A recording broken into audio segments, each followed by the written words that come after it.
Assalamualaikum warahmatullahi wabarakatuh. Alhamdulillahilladzi khalaqas samawati wal ardh wa ja'ala adh-dhulumati wan nur. Falillahil hamdu rabbis samawati wa rabbil ardi rabbil alamin. Subhanaka la ilma lana illa ma 'allamtana innaka antal alimul hakim. Shadaqallahul azim. Segala puji hanya milik Allah Subhanahu wa taala yang mengatur seluruh urusan makhluknya di alam semesta ini, yang senantiasa mencurahkan nikmat dan karunia-Nya kepada kita semua. Semoga kita menjadi hamba-hamba Allah yang pandai bersyukur. Wa bi ayyi ala'i rabbikuma tukadziban. Nikmat yang manakah yang kalian dustakan? Wa qala aidan la in syakartum la azidannakum wa la in kafartum inna 'adzabi lasyadid. Wa qala aidan wa qalilum min 'ibadiyasy syakur. Salawat serta salam kita haturkan kepada junjungan alam Nabi kita Nabi besar Muhammad sallallahu alaihi wasallam. Allahumma shalli ala Muhammadinil Fatih lima ughliqa wal khatim lima sabaqan nasiril haqqi bil haqq wal hadi ila siratikal mustaqim wa ala alihi haqqa qadrihi wa miqdarihil azim. Amma ba'du. Para pemirsa Selaparang TV dimanapun berada, kita berjumpa kembali. Tema kali ini adalah hakikat salam dan bacaan basmalah. Di dalam Al-Quran begitu banyak kita temukan redaksi tentang salam. Salam kepada seluruh para nabi. Ada secara khusus Allah berikan salam kepada para nabi itu. Salah satu di antaranya yang sering menjadi penutup doa kita adalah salamun alal mursalin alhamdulillahi rabbil alamin. Ada juga dikhususkan oleh Allah salamun ala nuhim fil alamin, salamun ala Ilyasin, salamun ala Ibrahim, salamun ala Musa wa Harun, salamun alaikum tibtum padhuluha khalidin, salamun hiya hatta matla'il fajr, salamun alaikum bima sabartum fa ni'ma uqbadar. Dan masih banyak salam-salam yang ada di dalam Al-Quran. Nah, kali ini kita membahas salam yang sering kita ucapkan. Umat Islam dalam sholatnya 5 kali sehari semalam untuk melaksanakan mengucapkan salam, terutama pada sholat wajib, belum sholat-sholat sunat. Artinya kita seringkali mengucapkan Assalamualaikum warahmatullahi wabarakatuh. Lantas apa hakikat daripada salam ini? Kalau kita tinjau dari sholat secara bahasa itu artinya doa. Kemudian secara istilah dimulai dari takbir dan diakhiri dengan salam. Artinya aktivitas sholat ini finishnya adalah salam. Nah, bagaimana sih dahsyatnya salam yang sering kita ucapkan? Ada 3 hal yang terkandung di dalam salam itu. Yang pertama adalah keselamatan, kedamaian, ketenangan, kemudian rahmat dan barokah. Yang pertama adalah salam ini kita temukan redaksinya juga di dalam Al-Quran surat Al-Hasr. Huwallahu alladzi la ilaha illahu al-malikul quddusus salamul mu'minul muhaiminul azizul jabbarul mutakabbir. Wallahu alladzi la ilaha illahu Wallahu alladzi la ilaha illahu alimul ghaibi wasyahadati huwar rahmanur rahim. Wallahu alladzi la ilaha illahu al-malikul quddusus salamul mu'minul muhaiminul azizul jabbarul mutakabbir. Kita temukan redaksi salam.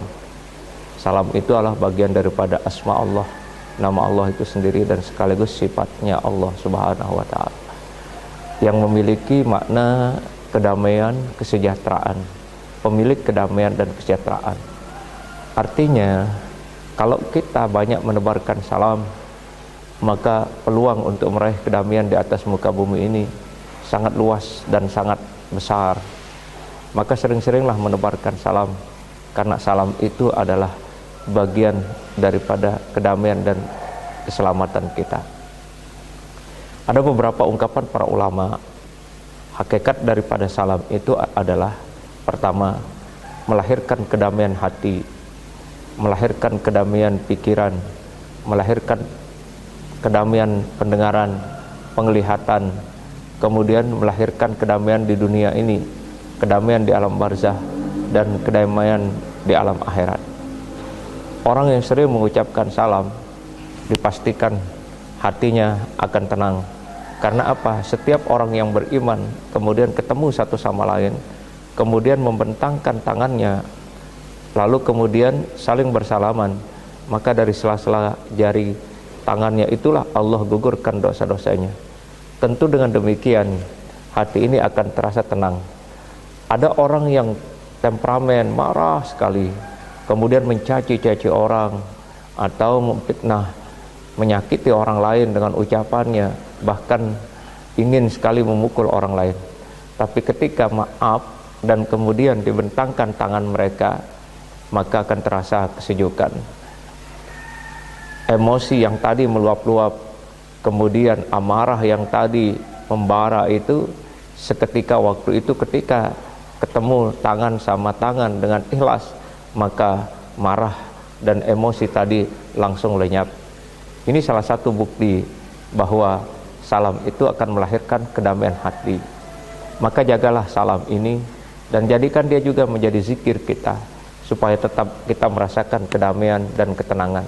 Dan inilah puncak kehidupan yang kita cari.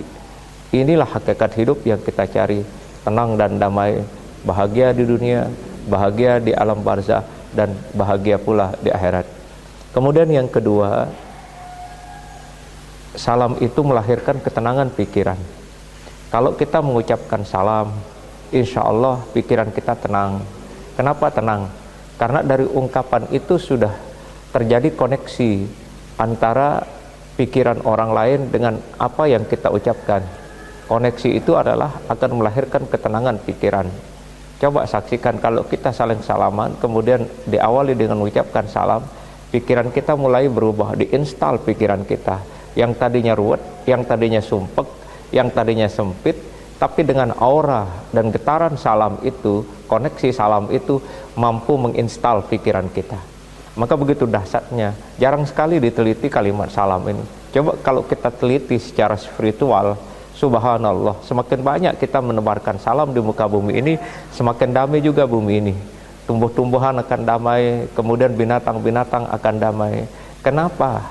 Ini Allah turunkan salam ini supaya umat manusia, baik hubungan kita dengan Allah, hubungan kita dengan sama manusia, hubungan kita dengan alam, hubungan kita dengan hewan-hewan, dan hubungan kita dengan tumbuhan, maka akan terjadi siklus kedamaian dimanapun kita berada.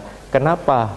Dari kata salam itu Allah akan buat semua apa di alam semesta ini menjadi riang gembira, damai, kalau itu kita tebar.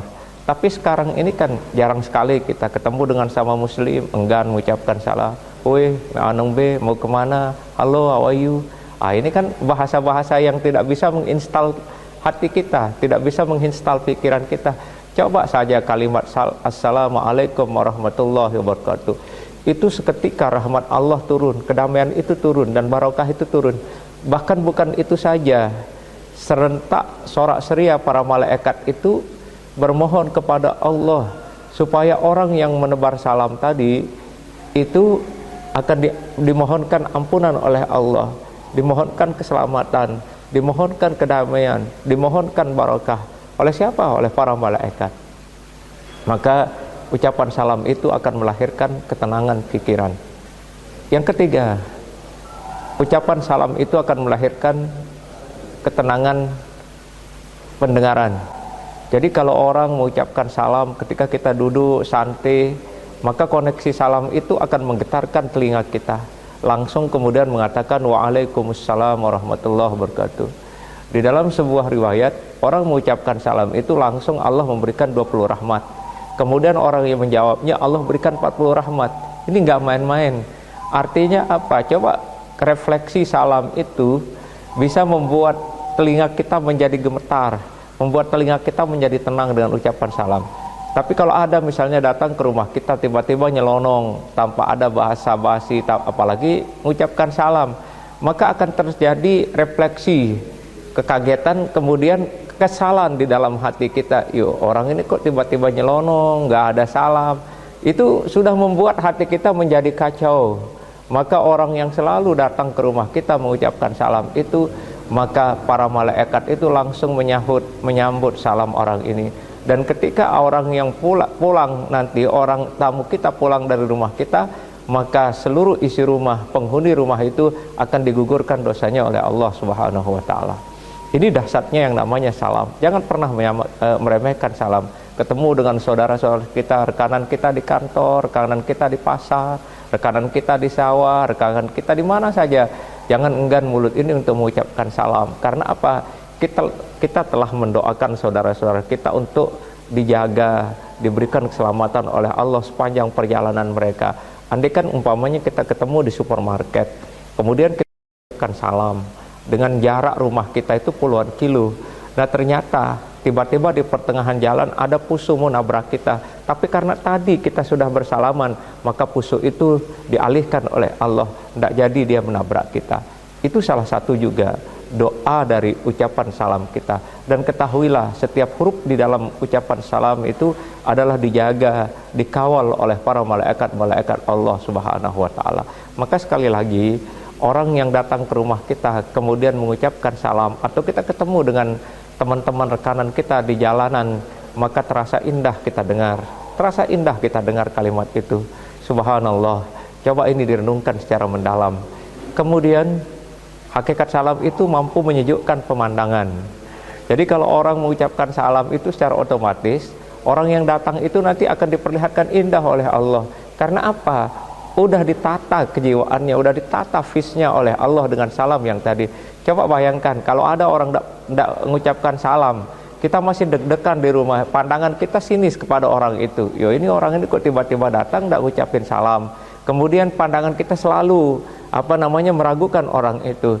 Tapi kalau orang mengucapkan salam, pemandangan kita akan sejuk, dikasih oleh Allah Subhanahu wa taala. Inilah dia hakikat yang terkuat di dalam salam itu sendiri. Kemudian salam itu juga akan melahirkan kedamaian tangan. Artinya apa? Kalau orang sering mengucapkan salam, maka tangannya akan selalu bertasbih dan berzikir sebagai wujud kedamaian dari ungkapan salam itu sendiri. Jadi tangan ini akan dialihkan oleh Allah ketika mau melakukan sesuatu yang tidak baik. Tangan ini akan dihindarkan oleh Allah ketika ada sesuatu hal yang kita mau pegang, sesuatu yang tidak diridhoi oleh Allah Subhanahu wa taala. Maka dengan tangan ini juga akan melahirkan kedamaian tangan. Kemudian akan melahirkan kedamaian kaki. Di saat kita mau melangkah, maka kaki ini akan diarahkan oleh Allah ke tempat yang baik.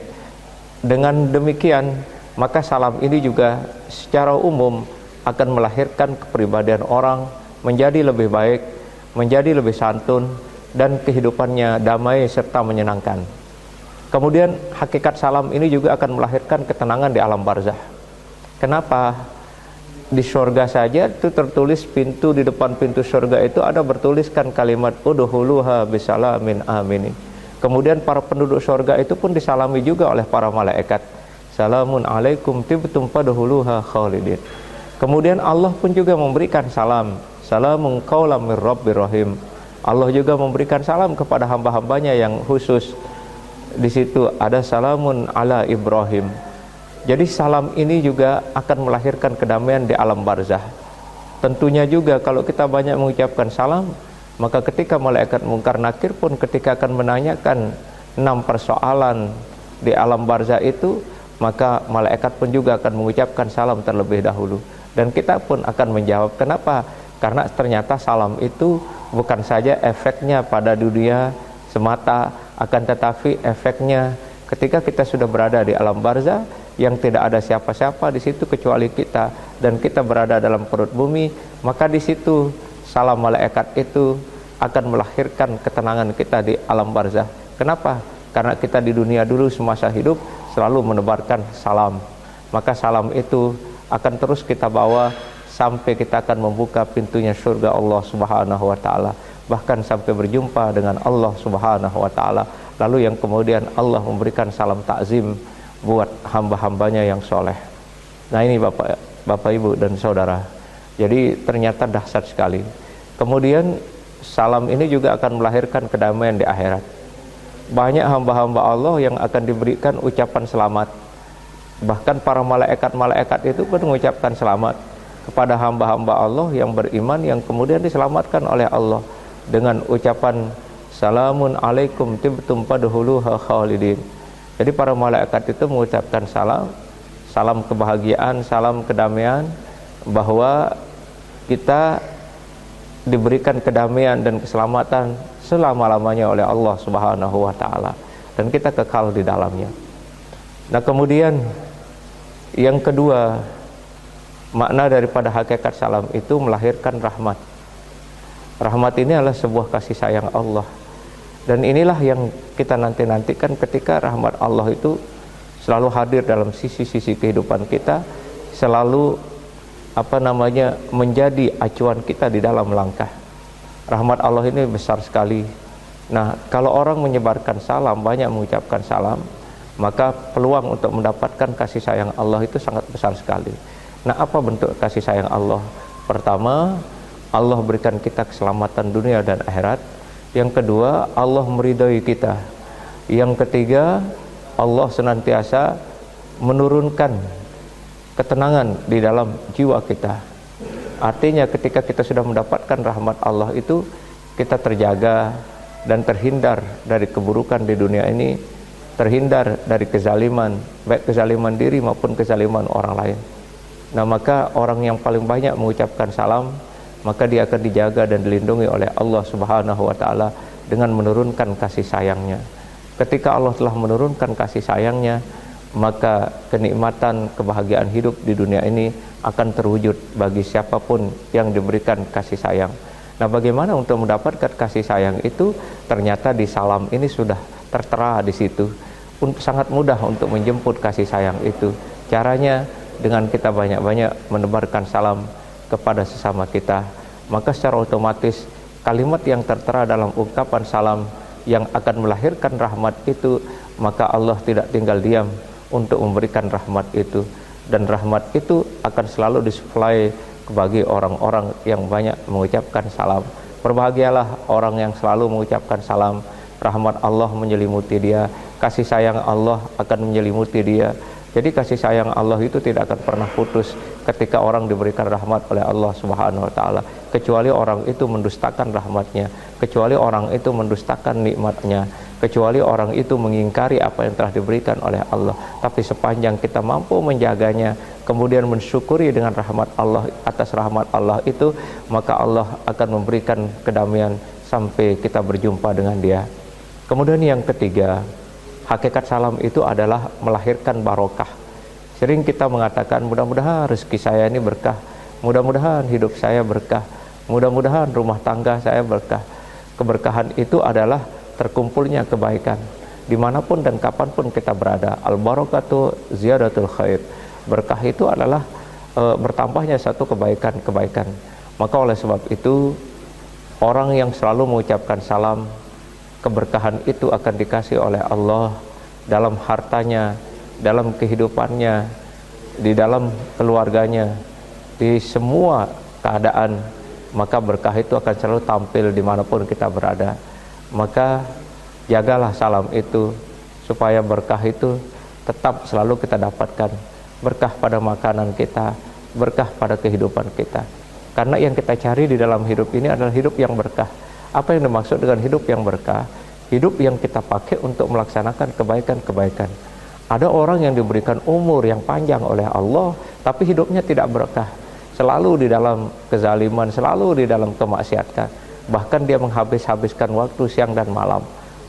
Jadi orang yang berkah hidupnya itu penampilannya beda. Dia akan selalu mengisi hidupnya dengan banyak melakukan aktivitas kebaikan. Rugi dia kalau dia tidak melakukan kebaikan.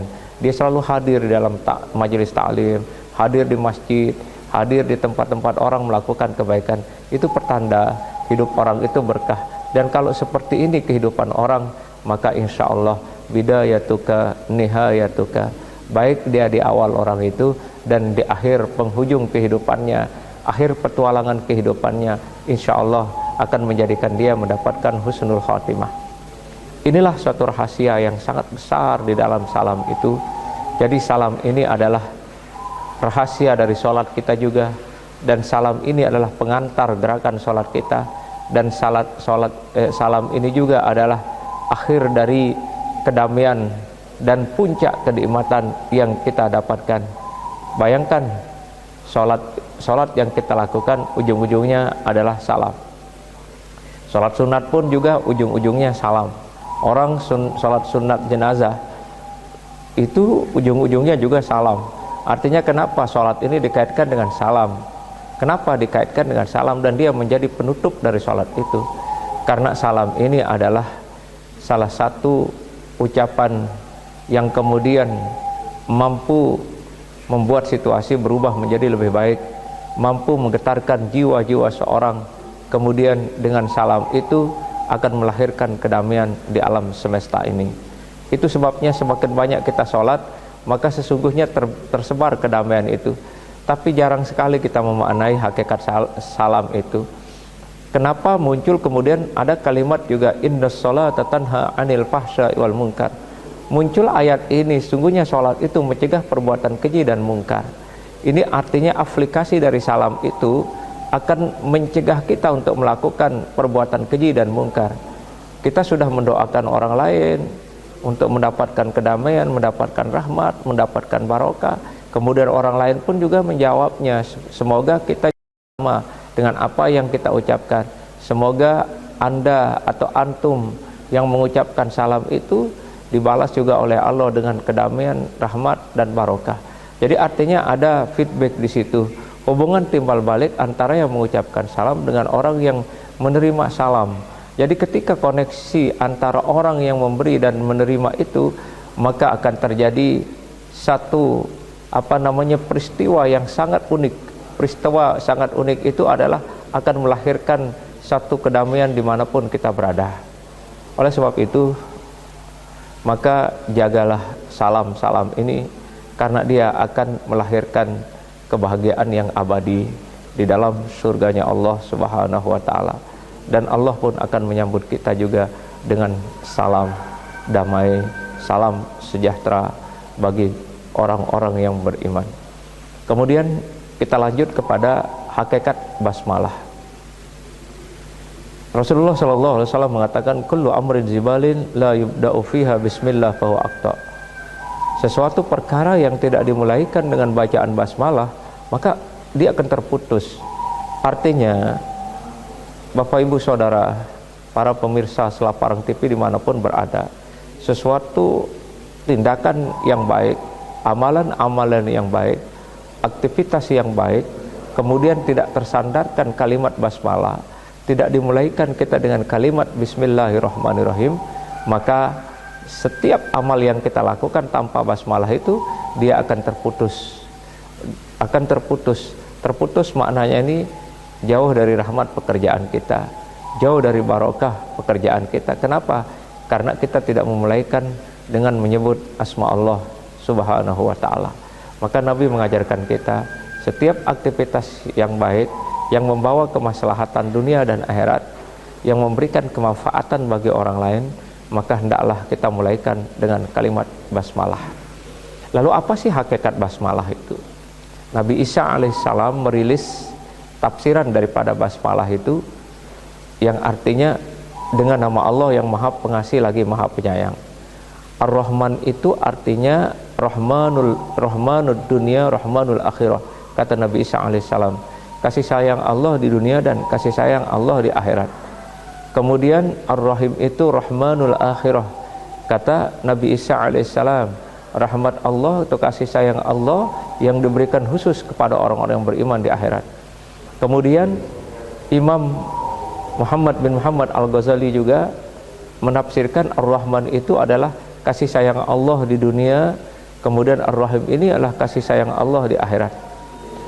Jadi Imam Ghazali mengatakan ada 100 nikmat Allah, satu tersebar di seluruh alam semesta ini, yang 99 itu Allah simpan nanti di surga bagi orang-orang yang beriman. Itulah yang kemudian beliau mengatakan bahwa Ar-Rahim itu adalah kasih sayang Allah yang diberikan oleh Allah kepada orang-orang yang beriman khusus nanti di akhirat. Nah, kemudian Ar-Rahman itu adalah kasih sayang Allah yang diberikan oleh Allah kepada orang-orang yang beriman di dunia ini, di dunia, kepada seluruh hambanya di dunia ini. Artinya apa? Orang-orang kafir, orang-orang musyrik, orang Yahudi, Nasrani Hindu, Buddha, Kristen, Protestan, Katolik, semuanya itu diberikan kasih sayangnya di dunia oleh Allah, diberikan rezeki yang banyak, diberikan kekuasaan, diberikan jabatan di dunia ini. Tapi bagi mereka orang-orang Yahudi, Nasrani, orang-orang yang tidak beragama itu, dia tidak akan mendapatkan Ar-Rahim, dia hanya mendapatkan Ar-Rahman di dunia ini.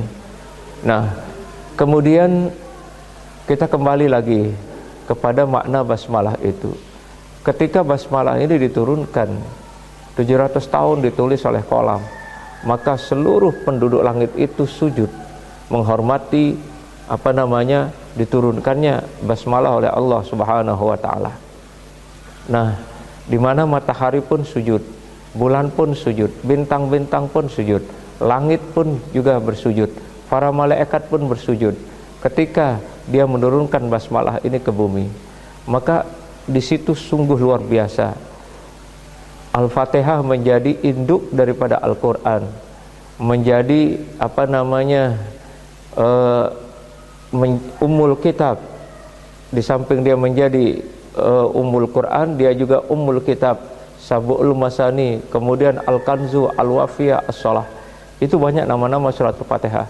Tapi kata para ulama, Al-Fatihah dengan basmalah itu ruh dan jasad.